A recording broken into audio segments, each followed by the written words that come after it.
क्या आपको पता है कि कृषि रोड मैप क्या होता है और अभी बिहार में कौन सा कृषि रोड मैप लागू है? इसके अंतर्गत कौन कौन से कृषि संबंधित काम किए जा रहे हैं? तो हम यहाँ पर आपको इन सारे सवालों का जवाब देने आए हैं। कृषि बिहार की अर्थव्यवस्था का मूल आधार है और यहाँ के लोगों के लिए मुख्य रोजगार का साधन भी है। इसके साथ ही राज्य की जीडीपी में कृषि का अहम स्थान है। कृषि क्षेत्र के संपूर्ण विकास के लिए बिहार सरकार ने पहली बार 2008 में कृषि रोड मैप लागू किया था। इसका परिणाम ये हुआ कि राज्य में धान, गेहूं और मक्का की उत्पादकता लगभग 2 गुनी हो गई। कृषि रोड मैप की बदौलत आलू के उत्पादन में नालंदा जिले के एक गांव ने विश्व कीर्तिमान स्थापित किया था। आखिर ये कृषि रोड मैप क्या है, आइए जानते हैं। कृषि के विकास को बढ़ावा देने के लिए तैयार की गई योजनाओं, कार्यक्रमों और रणनीतियों के समूह को कृषि रोड मैप कहा जाता है।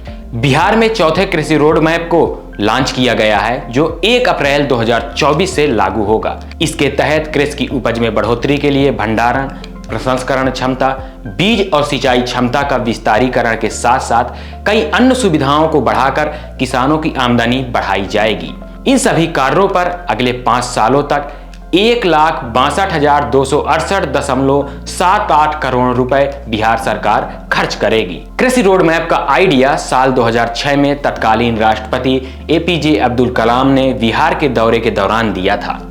उन्होंने सूबे में कृषि के भविष्य और खेती को लेकर अहम सुझाव दिए थे।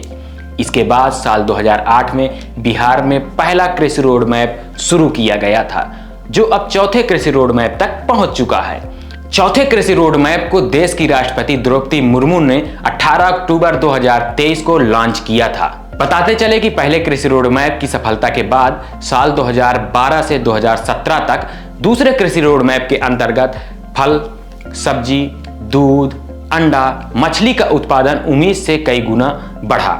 किसानों को इससे काफी फायदा हुआ।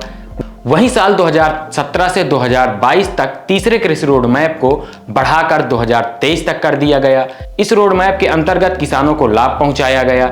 इसके बचे हुए कामों को आगे बढ़ाने के लिए कृषि रोड मैप का विस्तार के रूप में चौथे कृषि रोड मैप की शुरुआत की गई है। इसके तहत बिहार के कृषि संबंधित सभी काम तेजी से होंगे जिससे किसानों को फायदा होगा। आपको बता दें कि कृषि रोड मैप की बदौलत बिहार बाकी राज्यों की तुलना में मशरूम, शहद, मखाना और मछली के उत्पादन में आगे बढ़ गया है। चौथे कृषि रोड मैप के तहत बिहार के किसानों को खेती से संबंधित नई टेक्नोलॉजी और नए एक्सपेरिमेंट करने में आसानी होगी। इसके साथ ही बिहार के किसान जैविक खेती और उत्पादों की बढ़ती मांग के साथ कदम से कदम मिला सकते हैं। इससे किसानों की आय को बढ़ाने में काफी मदद मिलती है। अगर आप बिहार में रहते हैं और अपने घर पर बागवानी करने का शौक है तो आप इस चाहत को पूरा कर सकते हैं, या फिर उन्नत खेती की तमन्ना है तो भी बिहार उद्यान निदेशालय आपकी इसमें पूरी मदद करता है।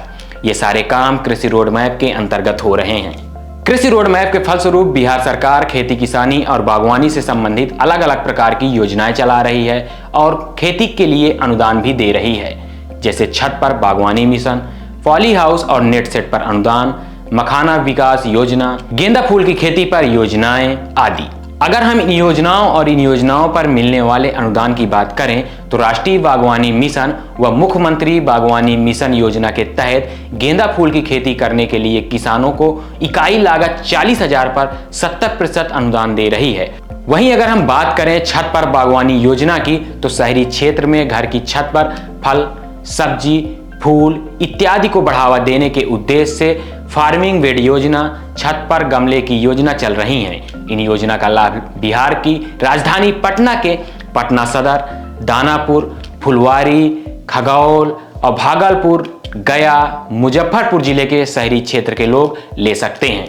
इस योजना के अंतर्गत 300 वर्ग फीट की फार्मिंग बेड लगाने की इकाई लागत 50,000 रुपए रखा गया है, जिसमें 75% यानी कि 37,500 रुपए का अनुदान दिया जा रहा है। अगर हम बात करें छत पर गमले की तो इसके तहत इकाई लागत 10,000 रुपए रखी गई है, जिस पर 75% अनुदान के हिसाब से 7,500 रुपए का सरकार अनुदान दे रही है।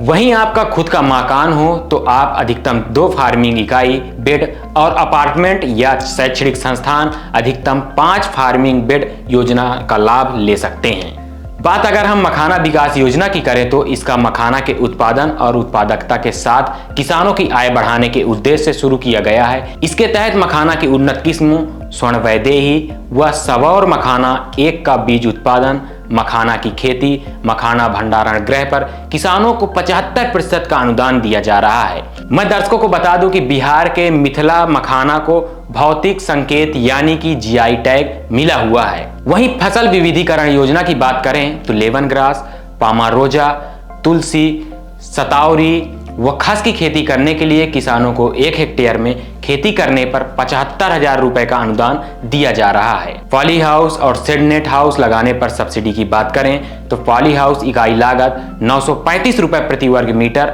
और शेड नेट इकाई लागत 710 रुपए प्रति वर्ग मीटर रखा गया है। इकाई लागत का 50% अनुदान सरकार की ओर से दिया जा रहा है। मधुमक्खी पालन और मधुमक्खी उत्पादन कार्यक्रम की बात करें तो इसके तहत सामान्य जाति को 75%, वहीं अनुसूचित जाति जनजाति को 90% का अनुदान दिया जा रहा है। तो अब मन में एक सवाल आ रहा होगा कि इन योजनाओं का लाभ कैसे लें। तो मैं किसान साथियों को बता दूं कि ये सारी योजनाएं उद्यान निदेशालय कृषि विभाग बिहार सरकार की ओर से संचालित की जा रही हैं, जिसका लाभ लेने के लिए विभाग की आधिकारिक वेबसाइट horticulture.bihar.gov.in पर जाकर आवेदन करना होगा। नमस्कार, मैं सर्वेश बुंदेली और आप देख रहे थे कृषि की बात। खेती किसानी से संबंधित किस विषय की आपको जानकारी चाहिए आप हमें नीचे कमेंट बॉक्स पे लिख सकते हैं। हम पूरा प्रयास करेंगे कि जिस भी विषय की आपको जानकारी चाहिए उसे हम अपने अगले एपिसोड में शामिल करें और उसके बारे में विस्तृत जानकारी आपको दिखाएं। देखते रहिए किसान ऑफ इंडिया। किसान ऑफ इंडिया के YouTube चैनल को सब्सक्राइब करने के लिए नीचे दिया हुआ सब्सक्राइब बटन दबाएं और किसान ऑफ इंडिया से जुड़े सभी अपडेट्स को पाने के लिए बेल आइकन दबाना ना भूलें। जो है आपके आसपास, आपके शहर का खास, वो दिखाएगा आपको DNN 24, आपका अपना डिजिटल न्यूज नेटवर्क। तो फिर कीजिए लाइक, सब्सक्राइब और फॉलो।